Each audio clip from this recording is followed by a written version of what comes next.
Together and be alright. Fleeing to my God.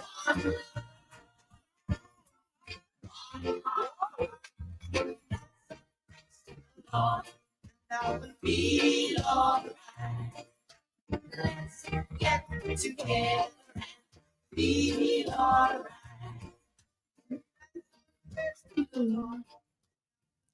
Yes, good evening to everyone and welcome to the Workers' Voice. We're a little late, but not too late.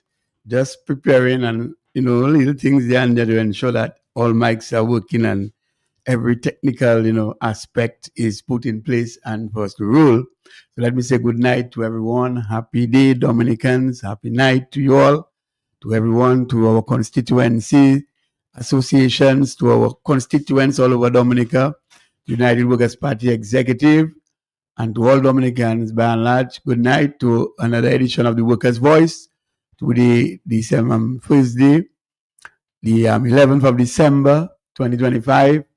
14 days away from Christmas, just about 2 weeks left before the big 25th come and the big celebration.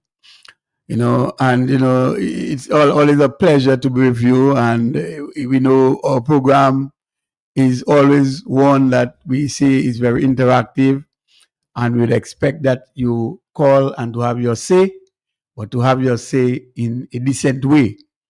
Respect the views of others, like you to have them respect your views. So we say good night to you, and let me just say with me tonight is our esteemed political leader, Dr. Thompson Fontaine. I would like to give you a title, world-renowned economist, international public servant. I want to say good night to you, sir. It's a pleasure to have you in the studios, as always. Well, tonight we'll be exploring, the matter of the case matter, because remember, many of our persons have been brought before the court, including our political leader, who will give you some feedback on that. And because it's a public matter, you have been supportive to the cause. It's your business to know. It's a public thing. It's your business to know what is happening. It's your business to know where your money is being spent and how it is being spent. And as we say so, we always ask God to bless your finances and to give you the quadruple that you deserve, and to ensure that, when we song the call for support, that we get support. Yes, so, it is very important. And one aspect again too, we will be looking at some of the things that the party, of course, has achieved over the past, 3 years, and, to get to have a little idea as to what was going on. And also we'll be touching about the Deboash situation and what stands as we speak, because we spoke about it on our social media program, and the leader was very, he made the point that the government should have bought immediately all activities at Deboash, and I believe maybe there was a favorable response after he has sounded that call. And not only he, but many other persons who have been concerned, they have been talking about the cessation of these activities at Deboash. So, Dr. Thompson Fontaine, good night to you. How has it been, sir? Very good night to you, so, and of course to our many listeners that are spread out across the globe. The Workers' Voice, a very popular program, and we want to say a very special good night to the very strong party supporters, but also to those who are probably just tuning into the United Workers and wanting to check us out, and so we want to thank all of you for being a part and for tuning in every Thursday night into the Workers' Voice. Oh, yes, it's always a pleasure, as we said. And, Dominicans, you can call in, you have your say, because it's a very interactive program. We vote your calls and suggestions and your input into what we are discussing. It really doesn't make any sense. We cannot just come and talk. We need to interact. The people need to be involved. And so we applaud you for the efforts that you make on a weekly basis to be tuned in wherever you are. And for those who are live streaming right now, and for those of you who are in the diaspora, I know people tell me all over the world that, so we have been listening to you all, man. You all are great, man. It's a good program. Especially Nicole now, one guy told me he has a special coffee drinking when we're having that Workers' Voice, because it keeps him awake and so. And to my good friend Monjuri, I know you are listening. You told me that you'll be listening tonight. So we spoke sometime 2 days ago. So yes. So Doc, yes, we are that court matter, and I think the people would like to know what is happening, and so you always it's our pleasure to always update persons as to what is happening, especially when it concerns their resources, and they have been very supportive, Doc. So they would like to know what is happening with the court matter. Yes, so indeed. Today I made my 24th, believe it or not, 24th court appearance. 24th court appearance. 24th court appearance, and over the matter that goes back to 2017. So you're not even talking about the other matter now, which has to do with the March 19th events when we had the protest action. And there is a case out of that. So I'm talking about the previous one of 2017. The one for 2019.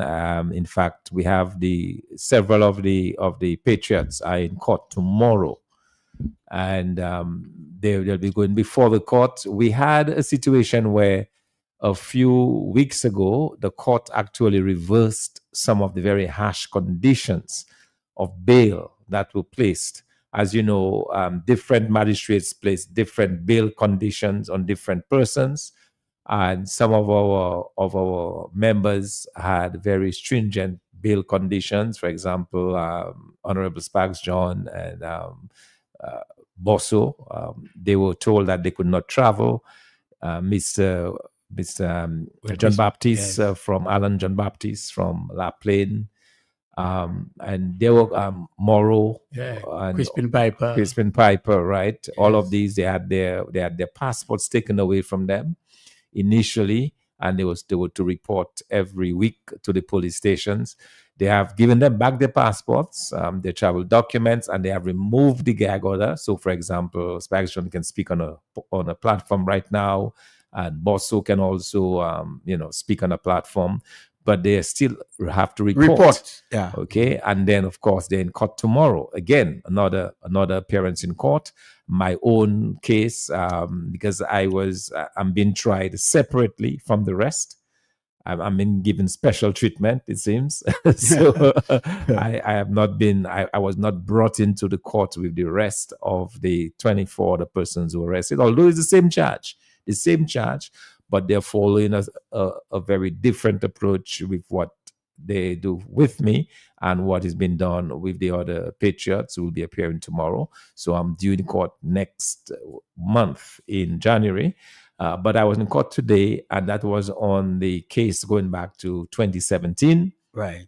A case in which, in fact, it was not only myself, but you remember that we had several persons who were initially arrested and charged. That was, we had Joseph Isaac, Joshua Francis, Honorable St. James, Honorable Lennox Linton, and myself, and also Honorable, I think, Mr. Nicholas George was also arrested or charged, I think. One of them. It was dropped. Yeah. So there were several of us. In the end, the charges against Joshua and Isaac Baptiste, they were discontinued. And myself and Honorable James and Honorable Linton, we actually went all the way through to the High Court. And that case was actually squashed in the High Court.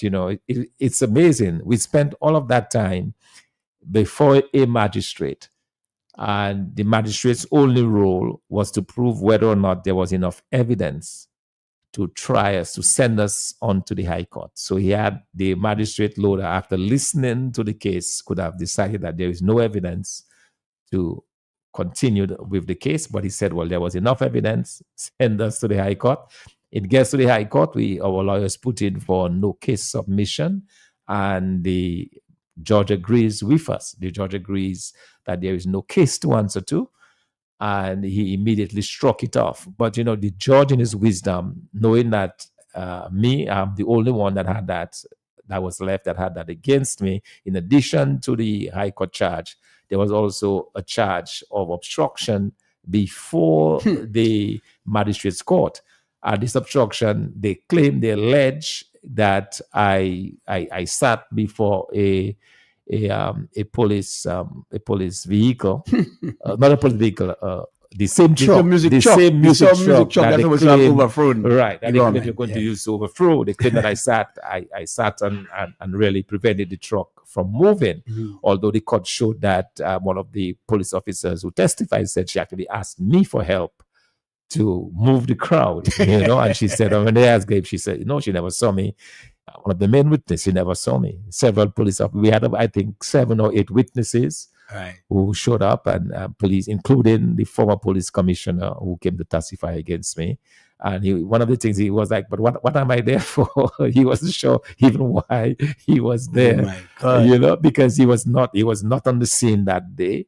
And he was not even sure why they had brought him in to testify whether or not I had obstructed the police, So that case has been going through the court system. But when we got this very major victory at the High Court, in the judgment of the High Court judge, he indicated that the government of Dominica could not continue to pursue me in any court in this country on any issue related to that event of 2017. So any evidence that they had, any other charges, nothing could come out of anything out against me, because when he had a chance to look at what the evidence was, so-called evidence against me, it was flimsy. He said it was not in injustice. It was really an injustice. Yes. It was a frivolous charge. And that they should dismiss everything. So we now believing that, well, the magistrate court is subject to the High Court if we have this ruling. So we got about a week or two after the High Court ruling, we went into the magistrate's court now to hear the case on the obstruction case. Yes. So our lawyer gets in there and he says, well, we have this order from the High Court. So you, Mr. Magistrate, you cannot continue. Right. You're not supposed to continue with this case against my client because the court has ruled clearly that the government should not continue. At this point, really, the DPP should have stood up and agreed and said that, yes, it is true, but they did not do that. They withheld, they did not make any comment. So the magistrate now continued, at which point my lawyer, he begged for leave. He says, no, the case can't continue. We need to take this further to take it back to the High Court. So effectively, we are suing the magistrate and the Attorney General, who is responsible for the DPP. We are suing them over their continuing persecution of me in the magistrate's court. And so that case is before the High Court. And in the meantime, they still set a date. The magistrate still set a date for him to appear before him, and that was today. Yes. Again, we showed up for the 24th time. We showed up. And at the end of the day, the magistrate was a no-show, and they postponed to April of next year. So that's where we are. So we are back in court again in April on something really that should have been already been exempted, and really, we should not be going for this, But in the course of all of that, I say it's been a prosecution, because in all of that, I've been arrested. I was arrested at gunpoint, like you common criminal things you see on television, guys in military fatigues, waiting. As I left the radio station here, actually, it was a Sunday afternoon. I left the radio station and I saw guys in military fatigues with long guns, positioned like I'm some, big time criminal. And charged and told me that I'm under arrest for attempting to overthrow the government of Dominica. That's laughable. It is. I mean, like, you can laugh at it now, but it's not. It was not a laughing matter at the time, because you had guys. And the streets were empty. Luckily for me, because you just don't know. You don't know. At that time I was fearful, in the sense that these guys are charging you for treason. I remember when we had the last time Dominica had something in 1979. And some guys were accused of overthrowing the government. some guys were just shot Shot, on got shot. sight. Yes. On Yeah, site, you know, so we have a history, and I'm well aware of that history. And I was stepping into a thing. You are being arrested for attempting to overthrow the government. Yeah. You know, and so luckily there was one guy who was just passing. So as soon as he saw that I raised my voice, and caught his attention, as soon as he saw that, I saw him put the phone in his ear. So I knew that he started calling. So I said, okay, at least someone knows what's happening to me. I'm in police custody, and so on, you know, and then, you know, but out of that, you know, free arrests, free nights in jail, both at the jail, at the police station, and in the holding cell at the magistrate's court. You know, and 24 times appearing at the time, because that happened in 2017. In February, I left to go to South Sudan to work in April of 2017. So made out of those 24 times, I had to literally be back and forth. From Sudan, so that costs obviously tens of thousands of dollars, and then lawyer fees as well, because I had to pay a lawyer, paying for two. You're paying a lawyer for the magistrate court process, plus paying a lawyer for the high court process. You know, so it has been an endless persecution. I feel that's what it is. No, that's political persecution. Because I don't see any justice in that. You know, for something that happened in broad daylight, where we were very transparent, and we're just calling for the resignation of Prime Minister Skerrit. You know, so it's very unfortunate that that's what happened, and we are still facing this. And we, in addition to that, now after all of that, we now still have this other case of the 19th of March. So, you know, sometimes when you talk to some Dominicans, they say, "Oh, you guys are not militant enough. You're not this. You're not," you know. But there are some of us that are literally paying a price, you know, for standing up to this government and for protesting. So, you know, when you hear people say, "Oh, you guys don't want to protest, you don't want to think," the fact of the matter is, there are some of us who are paying a very steep price. And not that we are complaining. I'm not complaining. I'm just stating that, because sometimes you get the sense that people feel that you should be out there doing the protest and so on. And it's very interesting, though, when people talk that way, because I remember when for the March 19th event, we went all over the country. Dominicans responded. They actually contributed thousands and thousands of dollars for us to boss people in. And at the end of the day, the crowd was not, it was a reasonable crowd, but we expected a few thousand people. We did not realize that. So persons who were saying we should be out there on the street, now that we had an event to be there, people were ducking and hiding. Some people, you saw them, you know, they came into town, they picked around the corner by Garways and then went back.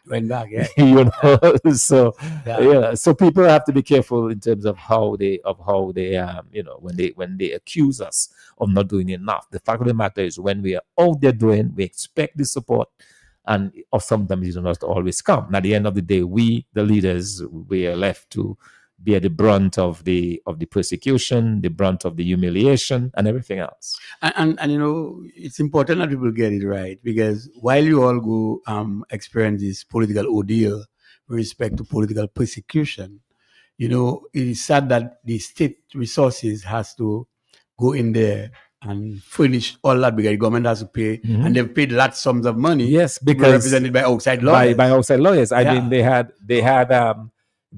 actually paid this and that was a question. In fact, one of the questions that my lawyers raised during the course of the trial was when we put in for dismissal of the case. So one of the questions we are asking is how much it is that the government of Dominica were paying to these lawyers, and not one, not two, but three lawyers. You know, two senior counsel, his son, and another very senior lawyer. Wow. And these people, and remark, I told you we had 24 appearances. Sometimes they would appear, but other times they would not. But sometimes they would just come to announce an adjournment. But you have to pay them for their time. You know, if they spend 3-4 days in Dominica, probably, you know, each day $1,000, $2,000 per day. You have to pay each of them, pay for the hotel accommodation at Fort Young, 5-star hotel accommodation. the cost of the transportation, cost of Yeah. the meals, and so on. Yeah. So the government of Dominica has spent literally, we believe, close to $2-3 million on prosecuting us as an opposition. And so, it's a cost all around, and you wonder to what end? To Right. what end? Why are they doing this? And that could have been resources used in areas needed Well, of to course, furnish. use it to buy plaster for the hospital. That's correct. You know? And so we're now joined by Mr. Davis George. Mr. Davis George, good evening to you. And what do you have to say to the listeners? Oh, so. I want to say good night to everybody who's listening at this time. I just came from two different constituencies. Mm-hmm. I just came from the Silver Lake area. Okay. Salisbury area. I want to tell my people in Silver Lake to hold strong. Okay, good. Beautiful people of it. Just came from there, have a little drink and, mingling. Socializing. Yes, my brother. Then I just came from Salisbury. Wow, that's a good one. And Doc, I met a guy down there who told me that he's your family. I don't know if you know. Oh, Timothy. Timothy. Yeah, of course. Your guys are he's actually my first cousin. Okay. Yeah, we have. That's how close we are. Right. My So first he's cousin. listening as we speak, Doc, my waving. Okay. And there's another guy, Rats Fish.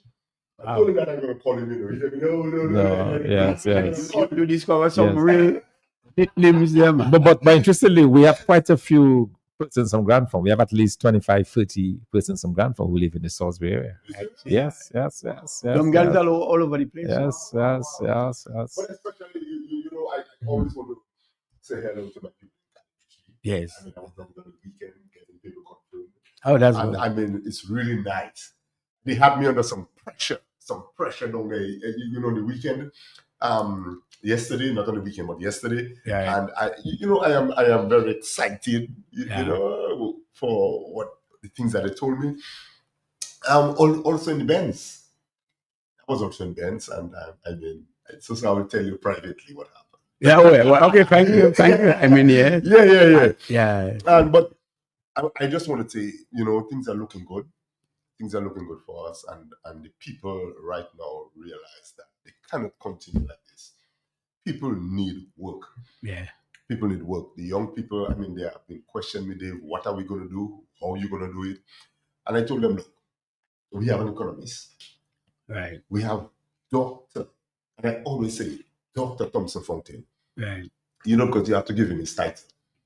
Oh, certainly, I'm not taking that away from him. Good. So, Dr. Thompson Fontaine. And do you remind them that he's not a doctor that I got through Lovely University or an online course? Yeah. So I told him he's no ordinary doctor. Yeah. Right? This guy, Dr. Fontaine, he worked. Yeah. He worked hard to attain his doctorate. Right. And he's not just a doctor in medical or anything like that. Yeah. He's a doctor. PhD. He's a doctor in finance. Yeah.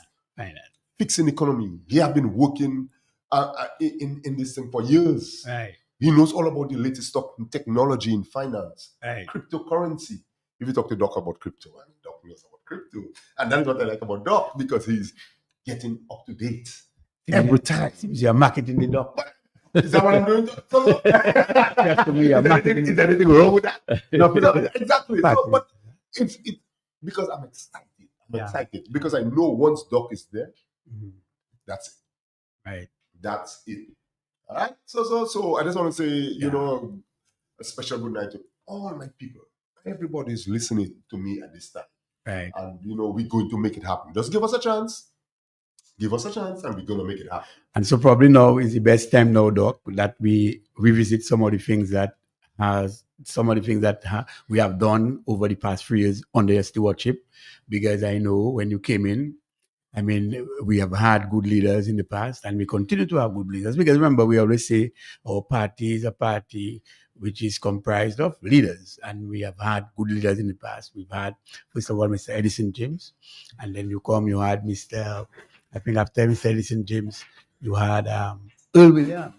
That's it. Yeah, and then you had Ron Green, and then you had Mr. Lennox Linton and Hector John. Hector John was the leader of the party. Yes, Yes, yes, And one yes. time, I think he was leader of the opposition. Opposition. Yeah, not the party. Yeah, everything. Only the opposition. Yeah, opposition. Opposition, So we have to get that right. Okay. So Mr. Linton. And so we've had a cadre of persons who have contributed to the well-being of this party. But Doc, you are here now, and I mean, in recent times you have been under the gun with respect to public opinion and many things being said, but we will not go in there. Doc, it has to come from you. You have been leading a party, and I don't think you will be afraid to talk about some of the things that you have achieved nationally. So let us go. No, absolutely, Yeah. So absolutely. I think we need to do that Yes, tonight. yes. Thanks. You know, And by the way, just let's before you start- go, our delegates conference will be on what do you call it, on Sunday. So we will be participating as a party in our own internal affairs. So we just want to make the public know that. Rest assured, we will be responsible. But look, yes, you were saying something. You know, sometimes let me talk about some of the diplomatic initiatives. That's correct. You could go ahead. That we you have the floor. undertook as we were talking about the events of March 19th. Right. Remember, March 19th, we had this big, along with the Electoral Reform Coalition. It was That's not correct. only our party, but we did it under the umbrella of the ERC. And when we announced that we were going to have this protest action to ensure that we get electoral reforms, I remember that the Prime Minister of Dominica, he announced publicly that he had instructed his security minister to put the Regional Security Services, the RSS, Yes. on standby That's correct. to come into Dominica during the protest action. As the leader of the United Workers' Party, he immediately wrote to the Prime Minister of Barbados, Mia right. Mottley, and I basically told her that any use of the RSS will be regarded as a hostile action by the regional government, by the Regional Security Services, because there is no declared state of emergency in Dominica, and there is nothing that should have triggered the RSS based on the own thing, and that should be well served. And I reminded the Prime Minister as well of what happened in 2019 on the eve of the elections, and I basically said that we would take this as a trampling of a fundamental human right to free right. expression. Very eloquent, one-page letter, send that to the Prime Minister, and she responded and basically acknowledged that they will not, and as a matter of fact, that's why the RSS did not come into Dominica. As soon as that happened, I went on a regional blitz. Oh yes, I remember.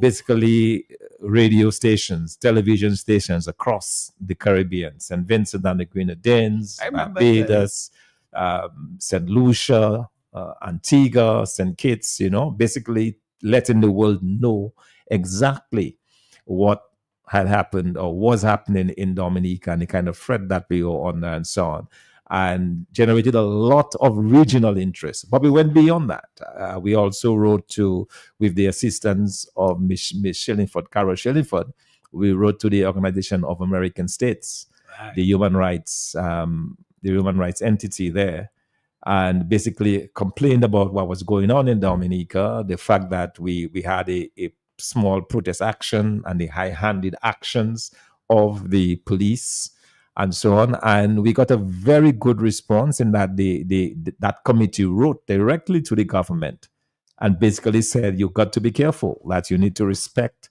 the rights of people to protest, that these are rights enshrined under the United Nations human rights thing that allows persons to exercise their rights. So in other words, we were putting our government on notice, and the region was speaking up.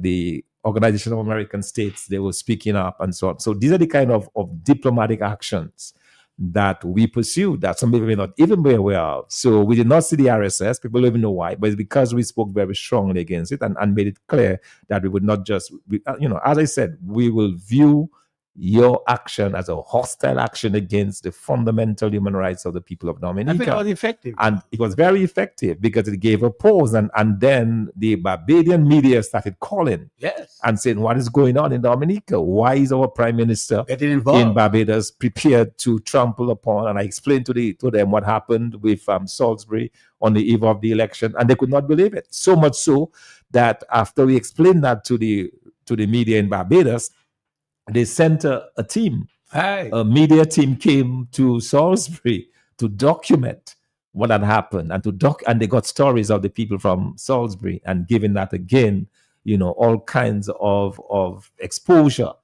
so we were able to get a large amount of publicity for the Caribbean region.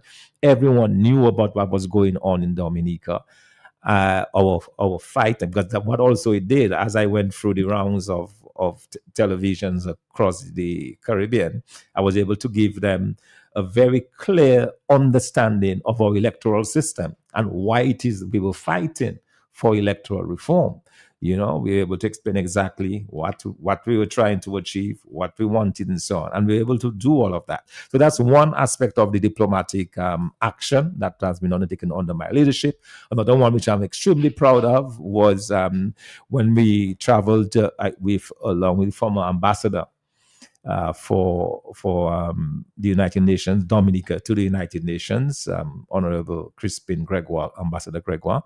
We traveled to Algiers, which is the capital of Algeria, where we met with the president of the Senate and other top, the Minister of Foreign Affairs and other top-ranking officials in Algeria, and then they facilitated a trip for us to go across to Western Sahara and express our sympathies, and also, just to coming from a very similar struggle for independence in Dominica. Well, not similar. I mean, they come from a struggle of independence. We did not go through a physical war as they did, in the sense that they have been fighting Morocco in the Western Sahara. And we're able to do that, see how they live in the desert. They've been forced from their lands into the desert.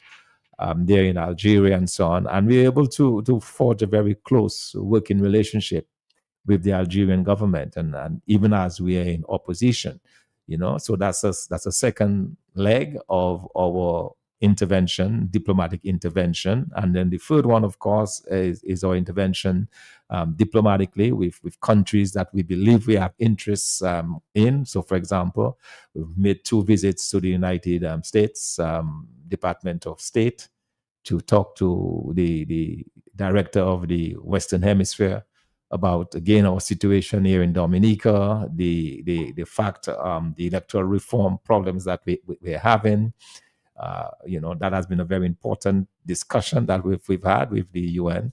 Then we also had the discussions with the Chinese embassy here, issues around the One China policy. We made it very clear to the Chinese that our United Workers' Party government would be interested in looking at those contracts again and ensuring that, that the Dominican people have a greater share of whatever projects are going on, and something that they clearly understood, that we are very much interested in looking after the interests of the Dominican public, So these are very important diplomatic initiatives that we have actually taken and that we are extremely proud of. Also, we've been able to meet with our diaspora because we used that opportunity when we visited the US, yes, to meet with the Dominican diaspora in New York and also in Washington, D.C., and to just explain to them what it is that we are trying to do as a party, trying to explain to them our vision for this country, because we believe any successful vision for this country must involve the Dominican diaspora. That's right. Because the Dominican diaspora, these are generally persons who are well educated, with resources, and they can make a big difference in Dominica. And so our plan is to ensure that they in fact come back. So as we discussed with them, how they can help, how they can be a part of it, we want to move beyond just Dominicans sending barrels into Dominica and waiting and hoping that the government will give them a little ease up on the VAT, the duties during Christmas, which, by the way, I just saw a notice 2 days ago announcing that they will remove the $10 or whatever the barrel fees are. Right. They'll remove it until early January. But people were saying, but why are you not only now telling us? You should have told us before so that we could send the barrel. If you tell them that now, you know, to start now. There's not enough time No, to but get no the benefit, barrel. they can't get the There's benefit no in time to get the barrels in for yeah, for Christmas, right? Desperation, real desperation. And you need to get So some money. I just thought I'd mention that. But I'm talking Wow. about the critical importance Mhm. of the Dominican diaspora and how they can actually help us.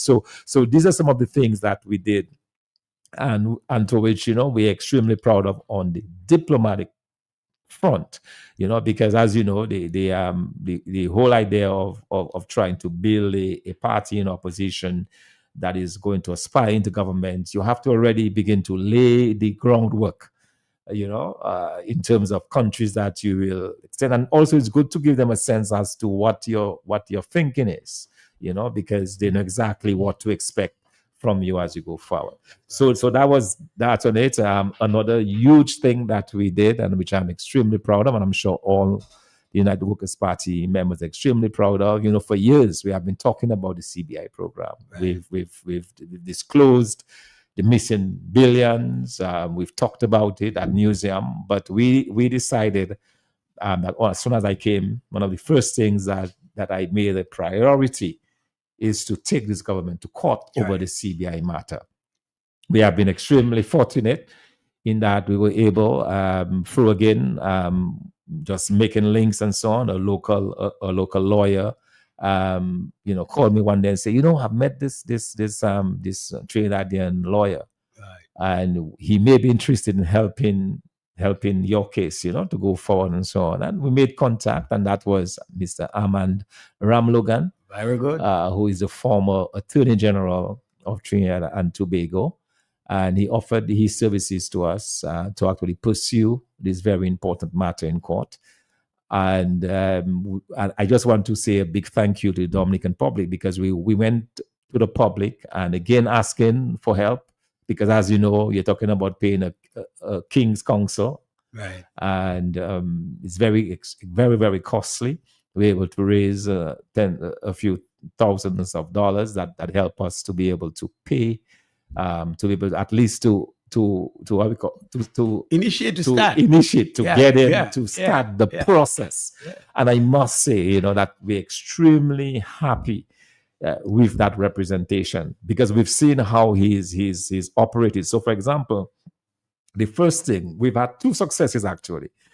In April of this year, the court, the government side, when they said, well, the first thing they're challenging the jurisdiction of the High Court to even hear the case against the government of Dominica. So they're saying they were telling the High Court judge that she does not have jurisdiction. Okay, or the court. That is happens to be a she, but the court does not have jurisdiction to hear the case. So if the court does not have jurisdiction, then it will be thrown out. Right. So they were basically saying, you know, throw that case out. It is of non-effect, you know, throw it out. And secondly, who is Bernie Ryan? Because the case is in the name of Bernie Ryan. It's Bernie Ryan versus the government of Dominica. And they were saying, who is Bernie Ryan to take the government to court? You know, so our lawyer argued very, very strongly. Bernie Ryan is the chairperson of the St. Joseph United Workers' Party, Yes. and that he has an interest because the use or misuse of the resources of the state impacts him as an individual. And as a citizen of this country, he has a right. Fair enough. So in April of this year, the judge ruled on that and said, well, yes, absolutely. She has jurisdiction. So the case is going to continue. Wow. There's no question about it. Congratulations.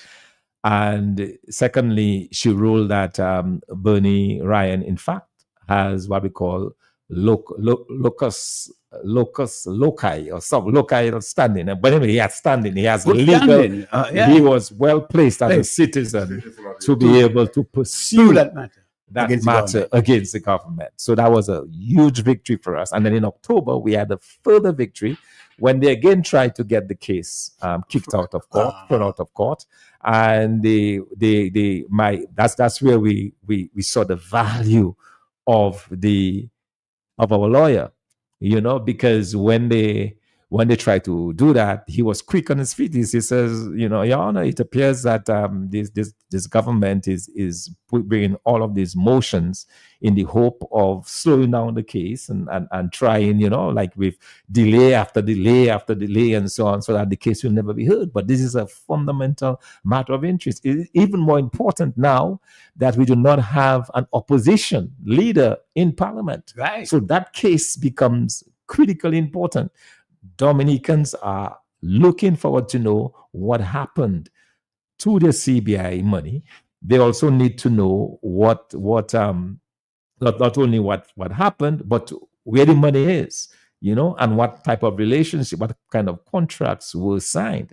So yes, we also got very interested. It came up in the court that the whole question of the limits to what you can ask for. So our lawyer says, well, we need all of this evidence. We need to get everything, all the transactions, all of the contracts that the government has signed related to the CBI program. That needs to be made available to the court. And then the government side says, but we need them to be specific. They need to tell us exactly what they need so that we can provide it as evidence. To which our lawyer says, well, Your Honor, we don't know what the government has. So how can we ask them for what we don't know what they have?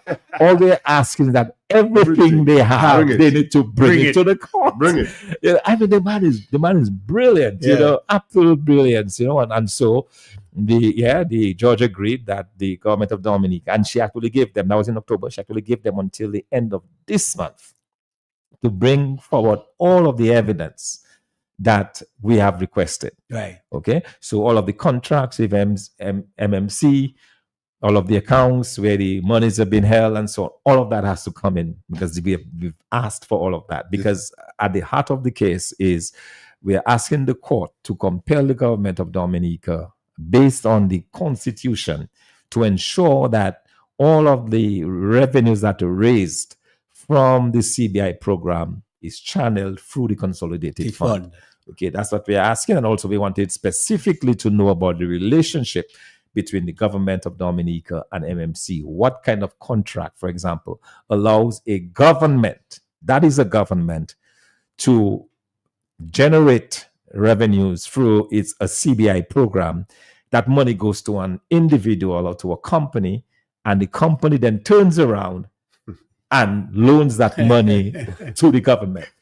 So we need to understand that, all right? So all of those issues, we are hopeful will be looked at actually next month. So the date for that case is now set for the hearing. We're actually going to hear. So they're supposed to bring in the evidence by the end of this month, and January 26th, we are back in court.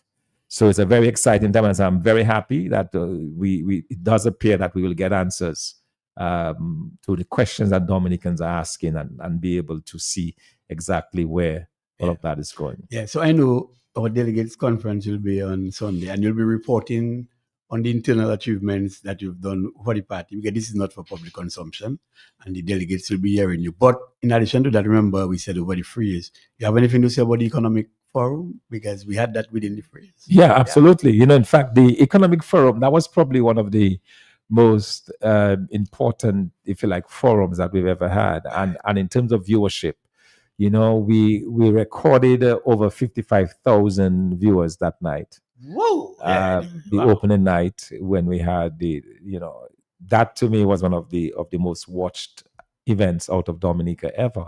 And I think what captured the attention of Dominicans was the fact that here it is, a party that is in opposition was actually putting forward practical ways by which they would revive the economy. Because what we did, we broke up the economy into the various sectors: manufacturing, construction, all of the various sectors, tourism, and we broke it out. And then we had experts in those various areas come and help us begin to think about how we can turn those sectors around. So it was a very, very good event in terms of the ideas that were generated, and all of those ideas have been put together And some of those ideas, in fact, a lot of those ideas actually went into our 10 pillars. That's another major achievement that we have been able to bring forward to the Dominican Republic, the 10 pillars to shared prosperity. Because what we've been able to do after we looked at the breakdown of the various sectors and how each of those sectors can contribute, we took all of that and distilled it into 10 pillars of shared prosperity. So now we can take to the Dominican Republic a very simple plan in terms of course, it is complex and detailed, but in terms of what we present in a way that we can understand. So when we, for example, say, well, okay, we are going to ensure that people's wages matches with the cost of living. So we're going to raise the minimum wage to $12. That's a very practical. So people understand the $12. They might not understand the whole mechanisms that we have described and how it's going to work and so on. All of that is there, but at least to the Dominican Republic, what they expect is that the United Workers' Party will increase the minimum wage to $12. And we have since explained to the Dominican public, as people are asking questions, they say, well, how are you going to do this? Because if you raise that minimum wage, you're going to put a pressure on the private sector, you're going to put a pressure on businesses who might not be able to pay this. We say, well, yeah, this will be done in the context of a broader plan, a broader fiscal and tax policy plan that we'll have, in the sense that one of the things that we will do is that we will try to offset the burden on the private sector, because that is something that we see the government of Dominica contributing towards. We understand it may be a burden on the private sector, but can we work with those private sector companies and allow them some tax breaks? Especially if it's a company importing stuff, can we remove some of the taxes that they have to pay up front, the profits and corporate taxes that they pay on the profits? Can we reduce that? There are different ways that we can work with those companies, almost like a kind of a subsidized type of system. But we'll be putting enough monies towards that, because we understand that when you increase the minimum wage, these individuals are going to put money right back into the economy. Okay, if when you allow persons at the lower income level to have increased income, they spend it. Yeah. Very unlikely that they're going to save it, because they're not used to saving. They've been starved of spending. The most likely thing that they will do is to spend this money. And that's exactly what you want. You want them spending this money on goods and services within the economy, spending this money on buying the farmer's produce, spending this money on supporting a small shopkeeper, or supporting a seamstress. That's what you want. So this money goes back immediately into the economy. So you are growing the economy. All the time you're growing the economy, you're helping. So these are some of the things that we have in the 10 pillars that we've been able to put forward. So a lot of that thinking actually came from the plans and some of the ideas that came out of the economic conference that we had. Yeah, and one of the things that we observed too during the economic summit is that we saw real Dominican talent in display, because a number of Dominicans actually local and those who reside overseas, they actually presented on various areas. Tourism, you have the knowledge economy, you've got agriculture, got ports and logistics, and so many solar, renewable energies. And so it was interesting to see that we have a lot of expertise, both here and overseas, where people are well trained in these disciplines to actually feed. But one thing someone would like to know, based on the amount of information that came out, that would be value for money. But did we realize a deficit or a surplus on this event? You don't have to say figures. You just want to know, for the benefit of those listening, did we realize a benefit or a surplus with respect to your expenditure on this? Oh, we had a small surplus. Right. We did not come out with any debt. Right. If that's the question, it was costly, but we were able to do it. And so so that's some of the things that we're absolutely very, very proud of. And I'm not even spoken about the politics part of it, which is what we can discuss now into what else we have done. There's a caller. So we're definitely going to be talking about that. Yes. All right, let's go to the telephone. Yes, good evening, caller. Yes, good evening, sir, and good evening to Dr. Fountain and the team. And so I was just Yes, good night. thinking, I hope you have a bottle of water to hand to Dr. Fountain. He spoke for around 20-something minutes. Oh, yes, it was his time. It was his time. And he had more to say. I had to give him a sign. Let's do say more. He can't say everything. Well, I hope you can give the water. We can finish the program on a high. You know? Yes. But because it was very informative, you know, and everything that's going on. And I will say that people are not listening to programs or the programs that could educate them as to what the party is doing, as to what the leader is doing, and everything like that, you know. So I'm happy to have been listening tonight, and we'll listen every other time we get the chance to know what is going on. Okay? Thanks. Thank you, man. All right. Thank you. All right. Yes, we have another caller. Caller, good evening. Caller, good evening to you. Yeah, good evening, Soso. Good evening, Dr. Fountain. Good evening, Yes, sir. good evening. Good evening. Good evening. I am wishing Dr. Fountain all good luck in the upcoming internal election.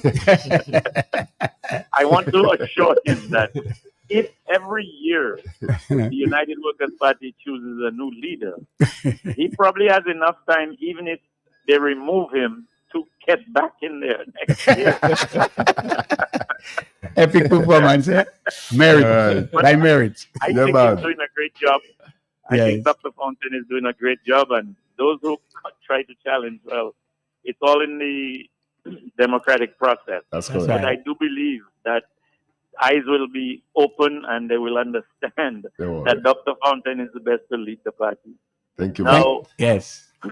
regarding the court, just one quick comment about the court, and so sort of hinted on it. We would like to have an estimate of how much money Roosevelt Skerrit has spent of the Dominican taxpayer taking the opposition to court. People must understand it's not Roosevelt Skerrit's money That's right. that's All right. taking the opposition to court. It is their money. Right. And Roosevelt Skerrit has failed to take our garbage out.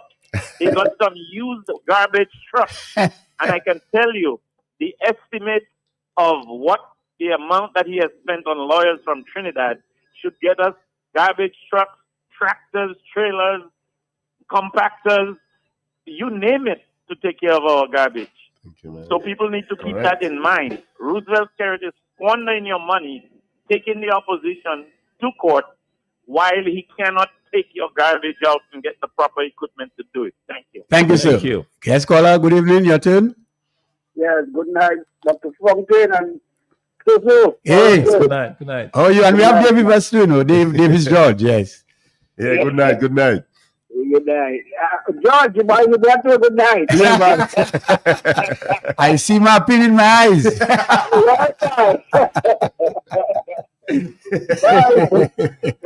Let me just wish Dr. Fountain all the best for the delegate conference.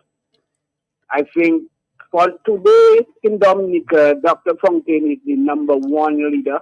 Thank you, He's man. the person who I see can take Dominica further, you know, to higher heights and better. For me, I've been to Martinique 3 times, and every time it takes years, not today, tomorrow, but few years apart. And every time I went to Martinique, I see a form of development. And it hurts me. It hurts me as a Dominican to see Martinique is just that smaller than Dominica. And the beauty that Martinique has, and Dominica is way bigger, right? Like Dominica, for me, is like a box of matches, while Martinique is like any big container in that present time.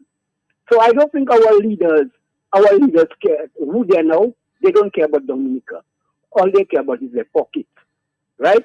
And I think Dr. Fountain have what it takes. Let us Dominicans come together and give Dr. Fountain that chance to build Dominica. And I will listen to some negative on the radio.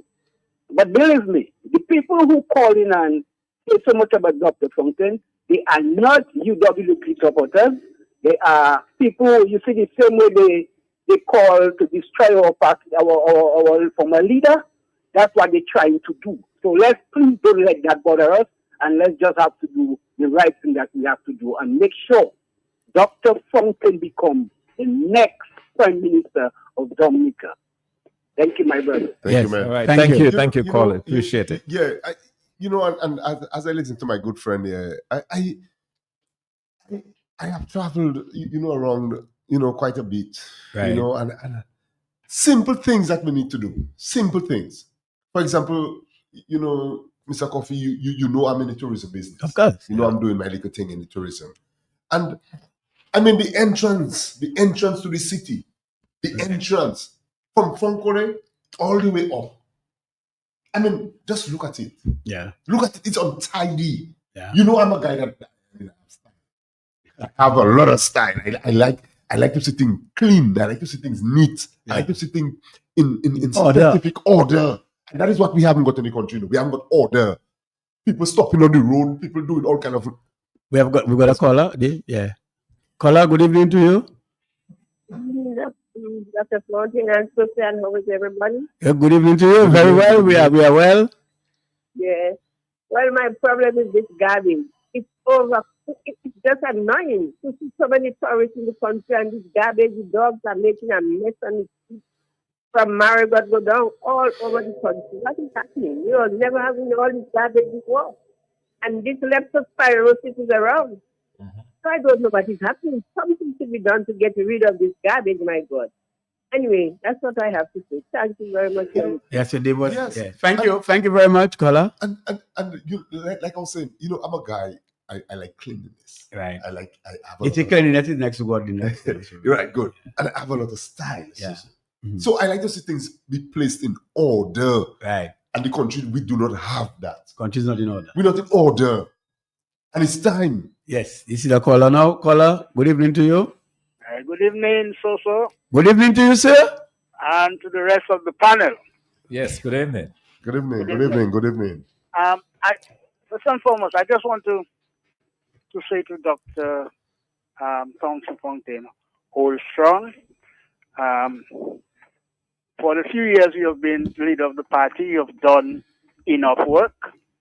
And I think that at the delegates conference that you should be given the chance to at least take the United Workers' Party to the next general election. Over the years, the party has always been a democratic party. I mean, I know that. I've been in there, and people have always allowed to voice their opinion. Whether we get another leader, they're still going to be challenged. That's what it's unlike the other party that people cannot talk. But in the United Workers' Party, people always voice their opinion. But one of the things I've always said at meetings is that those type of opinions that the party members are voicing, they should do it indoors, in meetings, and not come out with it. Because True that. they come out challenging, and the opposition, the party people, the Labour Party people pick it up and they run with it. They make a big laugh with it. Yes. I mean, the little misunderstanding which is democratic in the United Workers' Party. Is that what have the country in the mess the country's in? No, it cannot be. Country is in the mess. That is what they should be talking about. Yeah, that That's what cannot they be. should study. That's Like correct. somebody said to me, wash your foot. Oh boy, or you talking about wash your foot and come. I said, is it the wash your foot and come that is making you sitting on the side of the road? You have nothing to do. Look at where you sit on by the market here every morning. The wash your foot are doing that. The Labour Party speak about that, right? Yeah. And the United Workers' Party is the only party right now that is ready to bring the party. Well, at least stop the trend. It's going to be very hard, It's not going to be I'm just win and shoot up, because the depth we're in now is going to take a hell of a lot to even stop that downward trend, right? But it's the United Workers' Party alone that has the personnel, that has always had the personnel to do that. So the people, the supporters, the people at the delegates conference should give Mr. Dr. Thompson Fontaine a chance to continue the good work he's doing and not to listen to the nonsensical talk that is going on. I want to ask Pastor Randy Rodney that what is it that Dr. Thompson Fontaine is doing that he shouldn't do? Or what is not? I asked Mr. Delroy that question, and I'm asking Pastor Rodney the same question. What is it that Dr. Fontaine should be doing that he's not doing? Or what is he doing that is wrong that he's challenging him? I'm not telling him not to challenge him, but he's just throwing spanner in the works, right? Just coming from the outside, even though he's That's a another thing, right? party member, Spanner in the and coming works. to challenge. I want to ask him whether, when he lose on Sunday, because he will lose on Sunday, whether he will stay in the party and in another position, or whether he's just coming in for leadership, right? If he lose as a United Workers Party supporter, if he wants to, he should stay there and work with Dr. Thompson Fontaine because he has very good ideas. He's a very good man, but Dr. Thompson Fontaine is the right person now to take us through, to take Dominica out of that problem. So he know when he loses on Sunday, I have no doubt about that he will stay in the party, work with Dr. Thompson Fontaine, and all the other members, all the other people that are talking about that. The only way for this country to start moving forward is for that stone, that big stone that's in the road that you cannot pass. That's right. That are on the people's neck, that is killing the country in every single sector in the country is dead. Let us stand behind the Dr. Fontaine, behind the United Workers Party, and let us get us out of that mess. Otherwise, another 5 years of this government, we're buried. Good night, Yes. gentlemen. Okay, thank you, caller. Thank you. But I know you're going to Quickly, respond, yes. but just Oh, before that, sure. yeah, I know you have to respond. But it's something you don't touch, and it is for the public's interest. And I know we're already out of time, but Doc, after you had the 25 persons arrested, or while the persons were being arrested, I saw you at work negotiating and calling people in various constituencies on behalf of these people that were arrested and looking for shorty. Doc, I mean, that to me, drove me real, not even just crazy. I said, but look, this guy seemed to not just have the country in heart with economics. I want to bring back Dominica to economic prosperity, but he's a person caring about people. Yet is that he himself been arrested, but looking for people to build people. Yes, yes. Doc, how did you get in Yeah, there? that's true. I did a lot of that. I also directed persons towards Mr. Baptist, who graciously agreed to do valuations and so on. So a lot of behind the scenes. You don't talk about But those things. talk about these but, things. You do it as a leader. This is a caller. We'll wind up after this caller. Good evening, caller. Yes, good evening, gentlemen. Good evening, sir. Good evening. My thing is, presently, when I look at the way Dominicans are behaving, they really do not like their country. Back in the 70s, when they passed the Sedition Act, I remember people stood up for the rights. But now everybody just sitting. This sad thing is, it's very sad thing is that Dominicans like so much of bloody freeness. Anything they can get free, they'll support that person who's giving it them free. Sure. And there's no way Dominicans should allow RSS or police to come on the island when there's no state of emergency, no problem, until you take that on their people. And any leader of any country who does that with people is a criminal and should be charged with treason himself.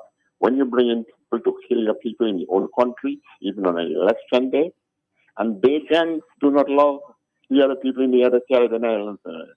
The Bajans might be black, but Bajans are racist. And I have proof on that, my son. And I know what I'm saying. Okay? And their government can send their policemen to our country to use tear gas on our people, use rubber bullets or real bullets to kill our people by a leader who signs agreement with China and cannot tell people what he finds. He should really go and live in China. What a bloody idiot. Thank you. All right, thank you, caller. Yes, Doc. Yeah, I know we are quickly out of time, but Yeah. there's something that I absolutely have to say because, talking about the accomplishments, probably the thing in all of these visits, in all of this travel and everything else, and the 10 pillars and so on, probably the thing that I am most proud of is the fact that as a party, we have started a conversation with the Dominican public. We're doing it in a way that's a bit different, probably from previous times. We are not doing it the Lango public meeting style necessarily. Tongue. We are doing it through the town halls. We are doing it through the home visits, and people are very responsive. You know, I was telling, I think it was you, Dave. I was telling that, but how come nobody does running us, man? Oh, to me, yes, tell yes, us, when yes. everybody tell you, oh, come out there, all these things, so, you know, we're not getting that. People are prepared to listen to us. Yes. And that to me is probably what I am the most proud of. They see us, they welcome us into their homes. You know, I mean, we go to Labour Party people homes and we sit with them and we talk to them, and they listen to us. And to me, that is probably that's one of the things I am most proud of. If I'm looking back at my 3 years of leadership, that conversation that we've started with the Dominican public and the trust that they're beginning to place in the United Workers' Party. I believe we are setting the foundation absolutely for a great victory at the polls. Yeah, so before we come to the closing remarks, one person reminded us that the state, remember that statement was made by the judge, and close quote, the state should not be at war with its citizens, close quote. You heard that? Yes. Right. So, yeah. So Dave, if, we know we have come to the end of the program, so your closing remarks. Short and sweet. So you know, again, I'm involved in, doing my little thing in the tourism business.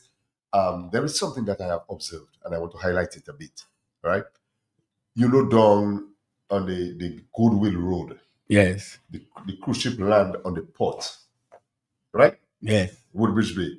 Mm-hmm. And there's some water or a little wharfing, how we call it, that runs all the way down all the way down from all the way up in the gutter up that area, Tarishville, way up there, and it runs down all the way to the beach. Wow. You understand? Mm-hmm. And I'm seeing tourists bathing in the water, in the sea. Oh, okay. I have pictures, I take photos of it, I have it there. And I'm saying, but under our watch, these kind of things will not be happening. We cannot have people like that. And the people came, they looked at it, they watched it.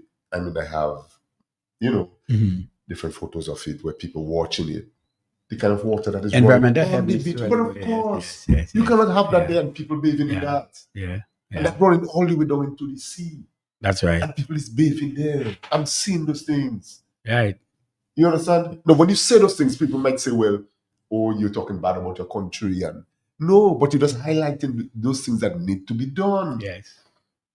Tourism, what they say is everybody's business. Yes. And this is our business. Let us set that up proper than that. Under the United Workers' Party, we cannot have that. Right. Because that goodwill, that little beach that there in front there, that will be, we should also have some treatment plants in that little area. Little thing, you don't have to be a big thing and through that thing all the way out there. You understand what I'm saying? And these are the kind of things I think we need to be happening. Right. But also, I just want to say, a good night again to Silver Lake. I was there tonight. My good friend in the bar, Jack, whatever. I can't remember his name. He's my partner there. I can't remember his name. In Gotha, I was there today talking to a 93-year-old lady. Wow. I mean, I couldn't imagine how the lady brain is so sharp. Yeah. She attended our town hall, in Rosenhoff. Yeah. She came all the way to Concolly. Yeah. You serious? Yes. She was our special guest. She was there. Wow, I don't even remember. We give special recognition to her there. Yeah. I went to Salisbury tonight there. Talking to the people. Yeah. And let me tell you, this is politics. We have to be on the ground. And that is what I'm doing, being on the ground, being all about my people in Calibishi, my people in Benz, Ansdeby, and Solder, Paybush. I am with you 100%. You'll be seeing me as often as I can. We have to get a change because we cannot continue like that in this country. I want to say good night. My mom, she's listening. Good night to everybody. But Doc, before you go, I know, Doc, she said so much. I mean, you have initiated that social media program every Mondays. We are here. You don't speak about it. I mean, people should know now. We are targeting the young people, and every Monday between 8 and 9, we're having this social media program that is really having a great listenership. I mean, you look at it and so much, and the ongoing reconfirmation, or you go ongoing confirmation. And that's what I say. When I say is to reference confirmation. So the ongoing, so there's a lot going on, Doc. So probably you can take the well, opportunity. it's interesting that you mentioned the program that we have in everything. I was just checking the numbers, Wow. and people are listening. In the last month alone, just in the last month, which is the 4 weeks of program we had 35,000 viewers. Oh my God. Over 200,000 views. All right. So in other words, because what we have done really well is that we cut up the program into reels, and those reels go out to the public. Yes. And we've had over 234,000 views from 35,000 people just in 1 month. Oh. So people are listening. As I tell you, people are listening, and to me, that is one of the biggest thing. And I just got a text there from one of my constituents. They said, "But how can you not tell the Dominican public about the dashing you're taking?" You see, the same thing I'm telling you. I was waiting for that one, and I just find anybody like to talk. Doc, I'm not going to talk for you again. I'm not going to do that. So we need another program to exhaust. No, but not only that, I suspect, and you must be reminded that the delegates will know all of that. Yes, certainly. And he was reminding me that a lot of the dashing would have spoiled on their hand. But of course, but I must say a very special thank you again to Bernie Ryan. Bernie Ryan is the one who actually opened up that opportunity. Right. And I'm really thankful for that. We've been able to take a substantial amount of dashing out of the hands of our people, and we're very proud of that. We're looking to expand it to other products and other markets. That's an ongoing work in progress, right? Because we care about the people. We care about, the livelihoods of the people of Dominica. We care about, ensuring that we do everything in their best interest. And above all, shared prosperity for all Dominicans. Yes. I'll be taking this final call. Caller, good evening to you. What's happening, my boy? Oh, another great voice. Yeah, we wind down, but you see, you just happen to open the light again. Let's go. We're there. We're taking you. What? No, I said we just close it up, but you're so lucky. We're going to allow you. Good night to you. Good night, yeah. What's happening? Okay. Not bad at all, man. To hear you all, I just want to thank you and Dr. Function for at least holding the fort. You have continued to hold on for this trophy all the longest while. Sometimes TC comes in and so on. God bless you all. Thank you all for doing that. And I am sorry if I say, I was not invited to be a delegate. Although, when you check my record, you will see I am up to date with payment. Up to date with payment as a member. However, it may not be possible for me to be there because it's a bit late for me now, and I may not be got the customer there. But I want to thank you all for the amount of work you have been doing, and I want to thank you as Dr. Thompson to continue to hold the fort. I listened to him tonight. I realized that all those who are blaming him saying that he wasn't doing anything, but he was doing it quietly because he already, as you were saying earlier on, who danced? He was in the court, and perhaps he didn't want to be finding himself too much involved in all that demonstrations. I can understand the situation, and next thing, going to arrest him and do anything again. So he was doing his work quietly. I want to congratulate him also for winning his first case at the judge, and wish him all the success we can as we go along. Okay? Thank you. I have to see for him. It's a team with one of our main man also has died, but I'm telling you. Yes. But, Thank you. I just want to congratulate you. So yes. Him, but the amount of work you all have been doing, and continue to do it as much as possible, and wish him good luck. Because he was doing it quietly. Because he must find myself, where is he getting the money to go out? Sometimes he said he traveled so many different areas on behalf to make cases and so on. Where that money going to be spoken, because I know parties didn't have that amount of money. Good. Seriously. I didn't hear him saying that, but I think he should say that. He should ensure that he make us understand the money has been paying. Sometimes when he went to overseas, he went out there and there and there. It's from his own pockets. Goodwill gestures, yes. Very good thing, you know. And also, he is the only man that actually, like Mandela now, found himself locked up for about 2 nights in the cell. And he's there. Yeah. So I think that's a good man, you know. Right. Anyhow, what happened on Sunday, all we have to talk about is unity, like I was talking about unity, and try to unite with the party to continue. Thank you, gentlemen. Good night. Yeah, good night. Good night. Yes. Okay. Yeah, just quickly, somebody was asking about Davis, and just to let them know that in fact he is the potential candidate for the Calabishi Pebush constituency. And earlier on too, that same guy was asking. He said he'll be there Sunday to compete. Well, come and get your blues, Al. I know you coming. You want to come, you'll come. But let me just thank you all, gentlemen, as we wind down this program, and we want to thank the many callers who called. And think one of our callers mentioned about the rubbish, and 2 or 3, and that's a serious situation. Not only that rubbish is not being picked up, but even at the landfill now, you have a mismanagement there. You have rubbish, you have people dumping, but there's no excavator or any caterpillar to push the rubbish, which means that already on a day-to-day basis now, the landfill has to be closed to ensure that they do not accommodate too many trucks, so that rubbish can be all over the place. Yes, because they do not have an excavator. I'm a regular user of the landfill, so I know, so if up to 2 days I was there, so I was there. I know what is happening. And so we are asking them to really get better. But you see, it can get better. The United Workers' Party, with Tim Dominic and Miss Dr. Thompson Fontaine, world-renowned economists at the helm, will get us through with our economic issues and to bring a better life, a quality of life to our people through shared prosperity, through the 10-pillar plan, and through a hardworking team shaping policies to make sure that we direct positively on the people's lives. So I want to say good night to everyone. Until such time again on next week, we say good night. Have a blessed weekend.